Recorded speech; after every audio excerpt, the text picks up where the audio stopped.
নোয়াখালীর সুবর্ণচরের মোহাম্মদপুর ইউনিয়নের 4টি গ্রামের 2,500 আবেদনকারী বিদ্যুৎ সংযোগের অপেক্ষায় 5 বছর। তাদের অভিযোগ, পল্লী বিদ্যুৎ পেতে নির্ধারিত টাকার চেয়ে বেশি দেওয়ার পরেও মিলছে না কাঙ্ক্ষিত সেবা। 21-এর প্রতিনিধিদের সহায়তায় খুরশিদ আলম মুকুলের রিপোর্ট।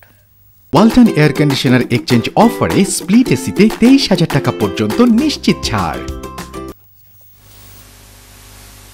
সারি সারি বিদ্যুতের খুঁটি, সেই খুঁটিতে টানানো আছে 33 কেভি লাইন, বসানো হয়েছে ট্রান্সফরমারও।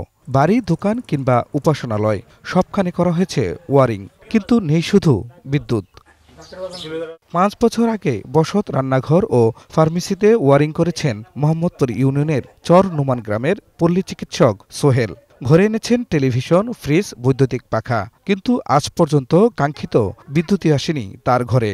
অনেকে ফ্রিজ, টেলিভিশন যে যার সামর্থ্য অনুযায়ী, আবার এখানে এই টাকাগুলো পড়ে আছে আমাদের, এই টাকাগুলো আমাদের অপচয়।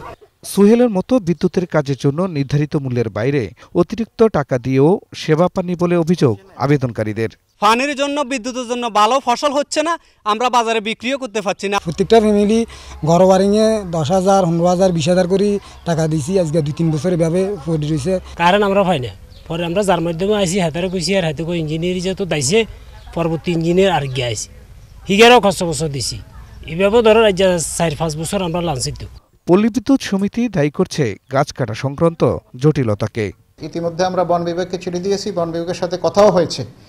তো আমরা আশা করছি বন বিভাগের সাথে সমন্বয় করে আমরা শীঘ্রই লাইনটা চালুর জন্য পদক্ষেপ গ্রহণ করব।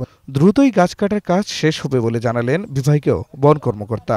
বেশ কিছু গাছ কাটার প্রয়োজন পড়ে, সেগুলো আমরা আইডেন্টিফাই করেছি। আইডেন্টিফাই করে আমরা উপজেলা পরিবেশ ও বন উন্নয়ন কমিটি এবং জেলা পরিবেশ ও বন উন্নয়ন কমিটি সেখানে কথা বলেছি, এবং বিদ্যুতের সাথে আমরা সেই কাজগুলো সামনে কেন্দ্রের হাতে করার ব্যবস্থা। খুরশিদ আলম মুকুল, 21 টেলিভিশন।